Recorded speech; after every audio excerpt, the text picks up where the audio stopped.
কিছুদিন আগে এই আইসক্রিম মোল্ডটা আমরা ডিমার্ট থেকে কিনে নিয়ে আসি। এই আইসক্রিম মোল্ডটা কিনে নিয়ে আসার পর থেকে রাজা তো আমাকে অনবরত পাগল করে দিচ্ছে আইসক্রিম তৈরি করার জন্য। কি আর করা যাবে, ছেলের আবদার তো মাকে রাখতেই হবে। বেশ কিছুদিন আগে ব্যাঙ্গালোরে কিন্তু পাকা আমের দেখা মিলে গেছে। বাড়িতে যা ছিল আমি সেটা দিয়েই ওর জন্য ম্যাঙ্গো আইসক্রিম তৈরি করে দিই। তো এখানে আমি একটা আম, পরিমাণ মতো দুধ এবং অল্প পরিমাণে চিনি নিয়ে নিলাম।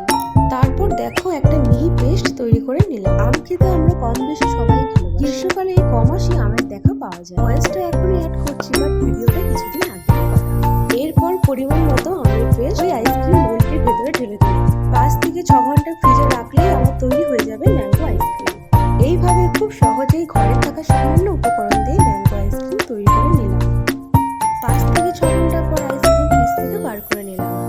দেখো কত সুন্দরভাবে পারফেক্ট আইসক্রিম তৈরি হয়ে গেছে।